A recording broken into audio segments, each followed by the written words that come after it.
আয়েশা রাদিয়াল্লাহু তাআলা আনহা বলতেছেন, ইয়া রাসূলুল্লাহ, আপনার চেহারাটা এত সুন্দর, আপনার চেহারাটা এত সুন্দর, আমি একবার চাঁদের দিকে তাকাই আর একবার আপনার চেহারার দিকে তাকাই, আপনার চেহারার দিকে তাকাই, একবার চাঁদের দিকে তাকাই, আমি দেখলাম চাঁদের থেকে আপনার চেহারা সুন্দর। আলহামদুলিল্লাহ বলেন। এ মুসলমান ভাইরা রে আমার, এ মিয়া, অনেকেই কিন্তু বদশোনা দিয়েছে, অনেকেই কিন্তু নবীর ব্যাপারে অনেক নাস্তিকেরা কটূক্তি করে যে রসুল 11টা বিবাহ করছে, 13টা বিবাহ করছে। এ মিয়া, রসুল কিন্তু ইচ্ছাকৃতভাবে একটা বিবাহ করে নাই, সকল কিছু ছিল ইসলামের স্বার্থে। আমার আল্লাহর অনুমতি ছাড়া একটা বিবাহ রসুল করেন নাই, কারণ নবীরা কোনদিন আল্লাহর নির্দেশ ছাড়া 1 ইঞ্চি জায়গা আগাইতেও পারবে না, পিছাইতেও পারবে না, কারণ তাদেরকে নবী বানাইছেন কে? জোরে কন। আমরা বানাইছি নবী ভোট দিয়া? জোরে কন্যাকা। এমিয়া, আমাদের সাপোর্টে নবী হয় নাই, একমাত্র আল্লাহ তাআলার সাপোর্টে, আল্লাহ তাআলার কারিশমায়, আল্লাহ তাআলার রহমতে নবীরা নবী হইছেন। এমিয়া, হযরত খাদিজাতুল কুবরা রাদিয়াল্লাহু তাআলা আনহা তো বয়স্কা মহিলা ছিলেন। রসুলকে এক নজর দেখার পর মিয়া খাইতে যায়, রসুলকে দেখেন। ওই সময় এখনো পর্দার আয়াত নাজিল হয় নাই।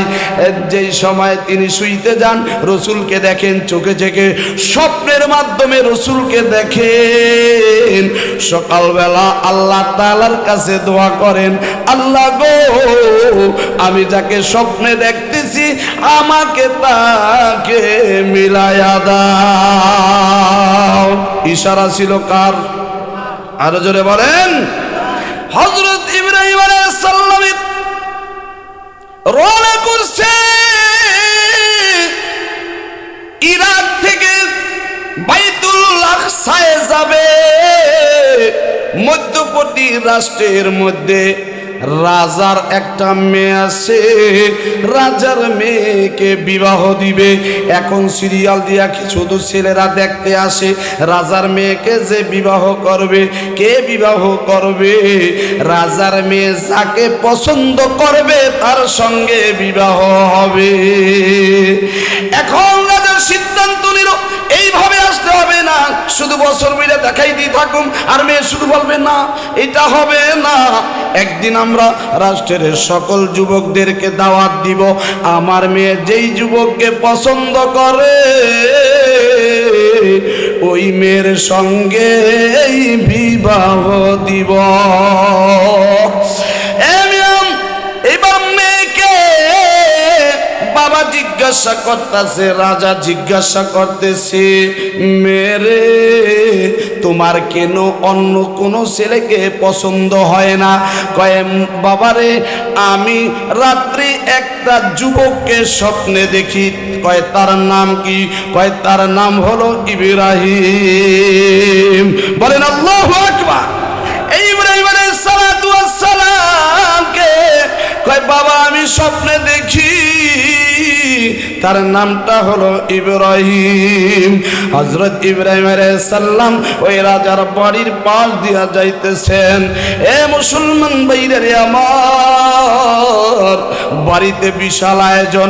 ইব্রাহিম আলাইহিস সালাম ওই বাড়িতে এত লোক দেখা চেপে গেলেন। ঘটনা কি? এই বাড়িতে তোমরা কেন এত লোক হাজির হইছ? কয় এখানে আজকে একটা অনুষ্ঠান হচ্ছে। কয় কিসের অনুষ্ঠান? কয় রাজার মেয়ে বিয়ে। কয় বর কে? কয় বর আমরা সবাই। কয় কি কোন বর সবাই হয় কেমনে? বর তো হবে একজন। কয় ঠিক আছে আপনার কথা, কিন্তু আজকে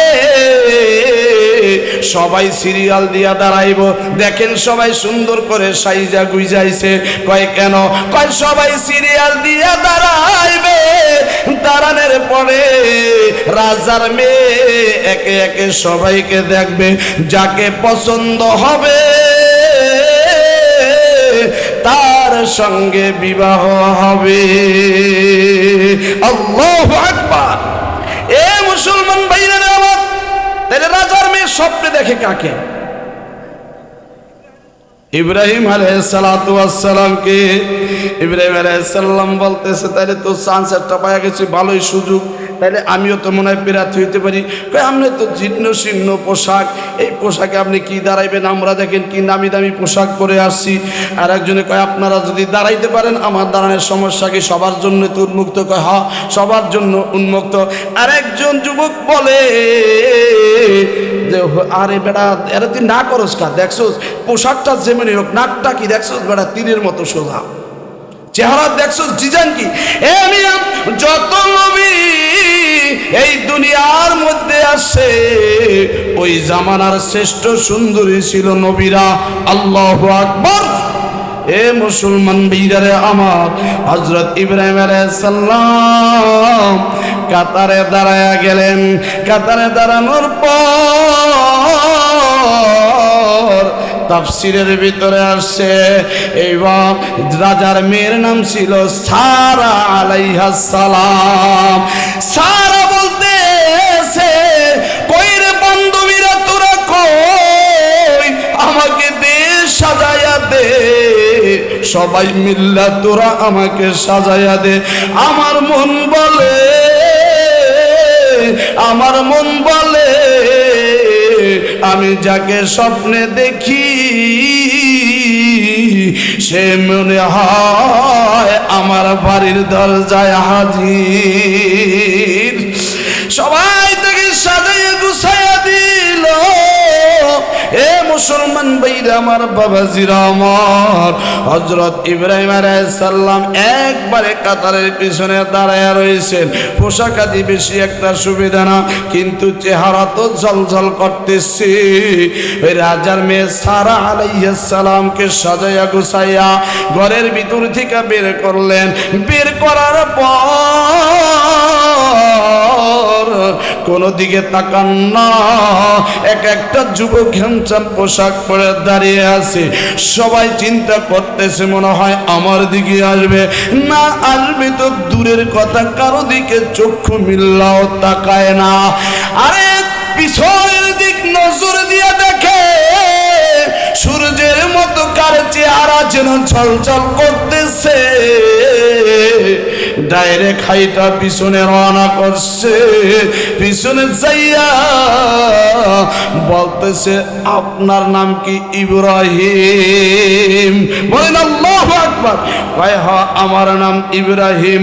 কয় তাইলে আমি যাকে স্বপ্নে দেখি চেহারাটা তো আপনার মতো লাগে। কয় আপনার বাড়ি কি ইরাকে? কয় হ্যাঁ আমার বাড়ি ইরাকে। খাপ করিয়া হাত ধরে দুইরা ফলাইলে দুইরা তাফসীরে কিতাবের ভিতরে আসছে। বাবাকে ডাক দিয়া বলতেছে বাবা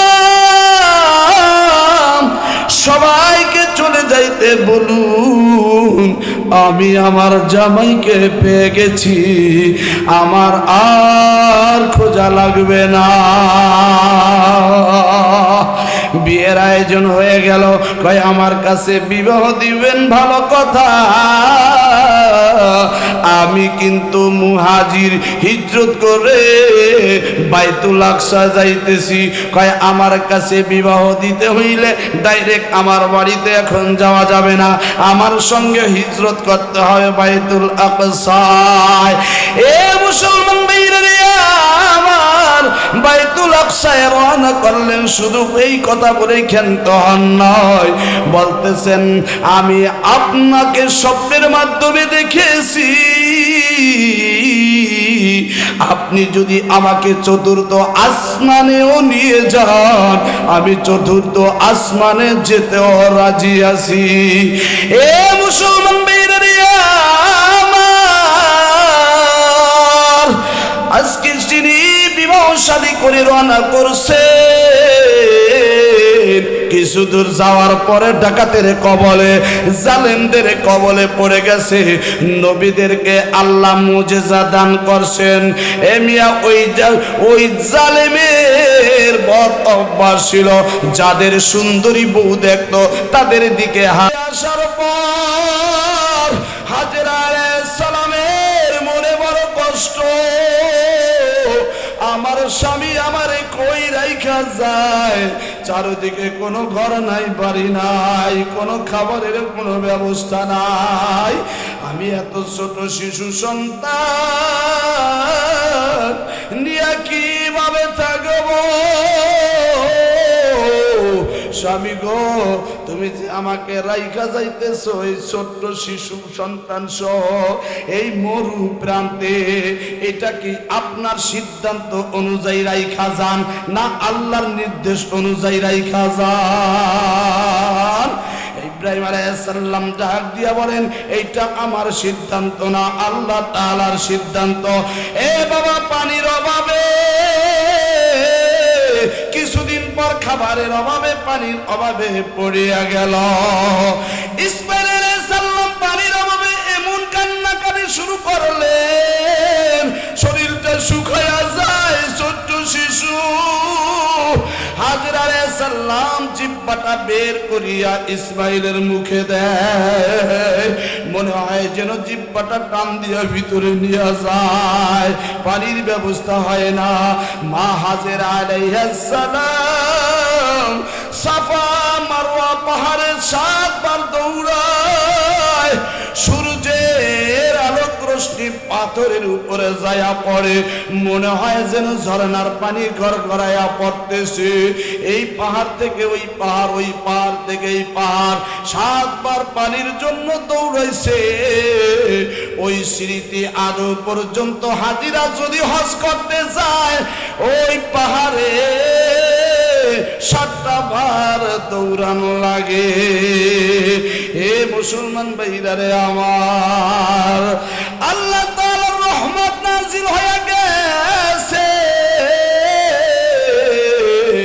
জিবরাইল আলাইহিস সালাতু ওয়াস সালামকে বলতেছেন, ও জিবরাইল, তাড়াতাড়ি যাও, আমার বন্ধু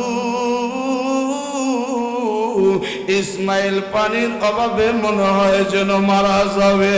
তার পায়ের কাছে যাইয়া গোড়ালি দিয়া ছোট্ট একটা আঘাত দিলেন, পানির ফোয়ারা বের হইয়া গেলেন। যেই পানি বর্তমান জমজম কূপের পানি। বলেন আল্লাহু আকবার।